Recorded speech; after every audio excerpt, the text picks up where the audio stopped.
Этами, аз съм България. Вървя по земята от 13 века, сега хижинах тази земя край Балкана.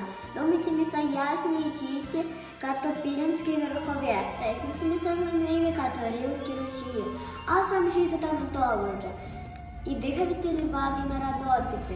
Дунав и Черното море целуват бреговете ми. Аз съм от родените длани и мирното небе. Вярвайте ми, помнете ми и ви носете в песните си.